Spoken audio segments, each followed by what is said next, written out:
வணக்கம். யோசிச்சு பாருங்க, நம்ம வருடக்கணக்கா உழைச்சு கஷ்டப்பட்டு உருவாக்குன ஒரு சொத்து, அது வீடா இருக்கலாம், இல்ல ஒரு சின்ன கடையா இருக்கலாம். ஒரே ஒரு சின்ன தீப்பொறி சில நிமிஷங்கள்ல எல்லாத்தையும் சாம்பலாக்கிடும். அப்போ என்ன பண்றது? அந்த மாதிரி ஒரு பேரழிவிலிருந்து நம்மள நிதி ரீதியா பாதுகாக்கிற ஒரு கவசம் தான் ஃபயர் இன்சூரன்ஸ், அதாவது தீ காப்பீடு. அத பத்தி தான் இன்னைக்கு ரொம்ப சிம்பிளா தெளிவா தெரிஞ்சுக்க போறோம். வாங்க உள்ள போலாம். இந்த வார்த்தைகள்ல எவ்வளவு பெரிய உண்மை இருக்கு பாருங்க. தீய உங்களால தடுக்க முடியாது, ஆனா அதோட நஷ்டத்தை குறைக்க முடியும். ஆமாங்க, துரதிர்ஷ்டவசமா ஒரு தீ விபத்து நடந்தா அதை நம்மால தடுக்க முடியாம கூட போகலாம். ஆனா அதனால ஏற்படுற அந்த பயங்கரமான நிதி இழப்புல இருந்து நம்மளால நிச்சயமா மீண்டு வர முடியும். அந்த மீண்டு வர்றதுக்கு நமக்கு கிடைக்கிற ஒரு முக்கியமான கருவிதான் இந்த இன்சூரன்ஸ். ஓகே, இன்னைக்கு நாம என்னென்ன விஷயங்களை பார்க்க போறோம்னா, முதல்ல இதோட அடிப்படை என்னன்னு தெரிஞ்சுக்குவோம். அப்புறம் எதுக்கெல்லாம் கவரேஜ் கிடைக்கும் கிடைக்காதுன்னு பாப்போம். அடுத்து வேல்யூ மற்றும் பிரீமியம்ஸ் பத்தி பேசுவோம்.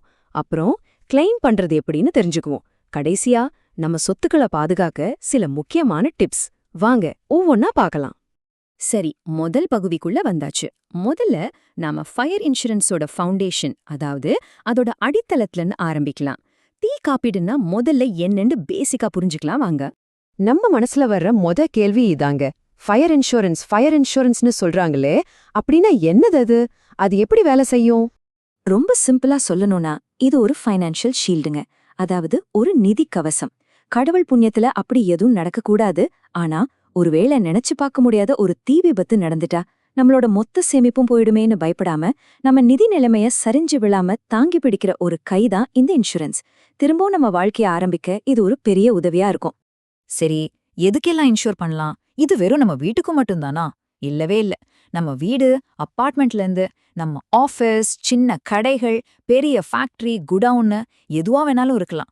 ஏன், அதுக்குள்ள இருக்கிற மிஷின், நம்ம கடையில இருக்கிற சரக்குகள், ஸ்டாக்னு நம்ம உழைப்புல உருவான எல்லாத்துக்கும் இந்த பாதுகாப்பை நம்ம எடுத்துக்க முடியும். ஓகே, இன்சூரன்ஸ் எடுக்கலான்னு முடிவு பண்ணியாச்சு.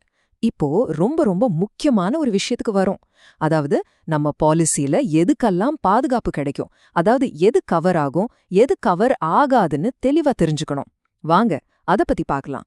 பொதுவா ஒரு ஃபயர் இன்சூரன்ஸ் பாலிசில தீ விபத்து, மின்னல் தாக்குறது, வெடி விபத்து இதெல்லாமே கவர் ஆகும். ஆனா இதுல நம்ம கவனிக்க வேண்டிய முக்கியமான விஷயம் என்னன்னா, சில விஷயங்கள் கவர் ஆகாது. உதாரணத்துக்கு, போர் நடக்கிறதுனால வர்ற பாதிப்பு, இல்ல யாராவது வேணும்னே நம்ம சொத்துக்கு தீ வைக்கிறது, இந்த மாதிரி விஷயங்களுக்கு கவரேஜ் கிடைக்காது. இந்த வித்தியாசத்தை நாம பாலிசி எடுக்கும்போதே தெளிவா புரிஞ்சுக்கணும். நம்ம பேசிக் பாலிசியை இன்னும் ஸ்ட்ராங் ஆக்க முடியுமா? நிச்சயமா முடியும். அதுக்கு தான் ஆட் ஆன் கவர்ஸ்னு இருக்கு. திருட்டு, பூகம்பம், வெள்ளம் மாதிரி நமக்கு என்னென்ன ரிஸ்க்லாம் இருக்கோ அதுக்கு தகுந்த மாதிரி கூடுதல் கவரேஜை சேர்த்துக்கலாம். முக்கியமா பிசினஸ் பண்றவங்க லாப இழப்பு, அதாவது லாஸ் ஆஃப் ப்ராஃபிட் கவரை எடுத்துக்கிறது ரொம்பவே புத்திசாலித்தனமான ஒரு முடிவு. சரி, இப்போ கொஞ்சம் கணக்கு வழக்கு விஷயங்களை பார்க்கலாம். அதாவது நம்ம சொத்தோட மதிப்பை எப்படி கணக்கிடுறாங்க, நாம எவ்ளோ பிரீமியம் கட்டணும், இந்த நம்பர்ஸ் எல்லாம் எப்படி புரிஞ்சிக்கிறதுன்னு பார்க்கலாம் வாங்க. இன்சூரன்ஸ் எடுக்கும்போது நிறைய பேர் தெரிஞ்சோ இல்ல தெரியாமலோ ஒரு பெரிய தப்பு பண்ணிடுறாங்க. அது ரொம்ப ரொம்ப ஆபத்தான ஒரு தப்பு. அதுக்கு பேர் தான் அண்டர் இன்சூரன்ஸ், அதாவது குறை காப்பீடு. அப்படின்னா என்ன, அதனால என்ன பெரிய ஆபத்து வரும்னு இப்ப விளக்கமா சொல்றேன், நல்லா கவனிங்க. சிம்பிளா சொல்லணும்னா, உங்க சொத்தோட உண்மையான மதிப்பு ஒரு 10 லட்சம் ரூபாய்னு வச்சுக்கலாம். ஆனா நீங்க பிரீமியம் கொஞ்சம் கம்மியாகுமேன்னு நினைச்சு 5 லட்சம் ரூபாய்க்கு மட்டும் பாலிசி எடுத்தீங்கன்னா அதுக்கு பேரு தான் அண்டர் இன்சூரன்ஸ். சரி, இதனால கிளைம் வரும்போது என்ன பெரிய சிக்கல் வரப்போகுதுன்னு தானே நினைக்கிறீங்க? அங்கதான் பெரிய பிரச்சனையே இருக்கு. காப்பீட்டு நிறுவனங்கள் இந்த மாதிரி நேரத்துல ஒரு ஃபார்முலாவை பயன்படுத்துவாங்க. அதுக்கு பேரு ஆவரேஜ் கிளாஸ். அதாவது நீங்க இன்ஷூர் பண்ண தொகை, நம்ம கேஸ்ல 5 லட்சம், அது உண்மையான மதிப்பு, அதாவது 10 லட்சத்தால வகுத்து அப்புறம் உங்களுக்கு ஏற்பட்ட நஷ்டத்தொகையோட பெருக்குவாங்க. சுருக்கமா சொன்னா, நீங்க உங்க சொத்துல 50% தான் இன்சூரன்ஸ் எடுத்திருக்கீங்க. அப்போ கிளைமும் 50% தான் கிடைக்கும். இங்க பாருங்க, இந்த சார்ட் ரொம்ப தெளிவா காட்டுது. உங்க உண்மையான இழப்பு 100%. ஆனா நீங்க 50% அண்டர் இன்சூரன்ஸ் பண்ணதுனால உங்களுக்கு கிடைக்கிற கிளைம் வெறும் 50% தான். அதாவது 10 லட்சம் ரூபாய் நஷ்டம்னா உங்க கைக்கு 5 லட்சம் தான் வரும். மீதி 5 லட்சத்தை நீங்க தான் சமாளிக்கணும். இதிலிருந்து நம்ம கத்துக்க வேண்டிய ஒரே பாடம் என்னன்னா, எப்பவுமே நம்ம சொத்தோட முழுமையான சரியான மதிப்புக்கு இன்ஷூர் பண்ணணும். கொஞ்சம் பிரீமியம் மிச்சம் பண்றேன்னு நினைச்சு பெரிய நஷ்டத்தை வரவழைச்சிக்க கூடாது. சரி, ஒருவேளை அப்படி ஒரு விபத்து நடந்துட்டா அந்த கஷ்டமான நேரத்துல பதட்டப்படாம நம்ம கிளைம வாங்குறதுக்கு என்னென்ன ஸ்டெப்ஸ் ஃபாலோ பண்ணணும்னு இப்ப பார்க்கலாம். முதல்ல ஒரு நிமிஷம் கூட தாமதிக்காம இன்சூரன்ஸ் கம்பெனிக்கு தகவல் சொல்லணும் உடனே. அடுத்து ஃபயர் பிரிகேட் ரிப்போர்ட் வாங்குறது, தேவைப்பட்டா எஃப்ஐஆர் ஃபைல் பண்றது ரொம்ப முக்கியம். அப்புறம் முடிஞ்ச வரைக்கும் சேதத்தை போட்டோ எடுத்து வைங்க. கம்பெனில இருந்து ஒரு சர்வேயர் வருவார், அவருக்கு முழு ஒத்துழைப்பு கொடுங்க. கடைசியா கேக்குற எல்லா டாக்குமெண்ட்ஸையும் சரியா சப்மிட் பண்ணிட்டா உங்க கிளைம் ப்ராசஸ் ஆரம்பிச்சிடும். இந்த ஸ்டெப்ஸ வரிசையா பண்ணா கிளைம் வாங்குறது சுலபம்.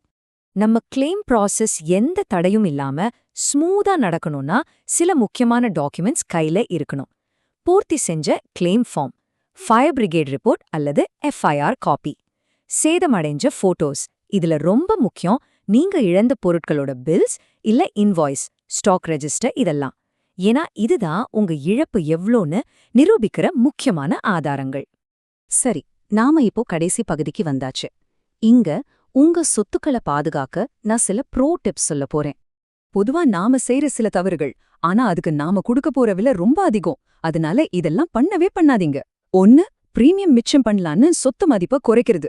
2. எலக்ட்ரிக்கல் வயரிங்க சரியா மெயின்டைன் பண்ணாம விடுறது. 3.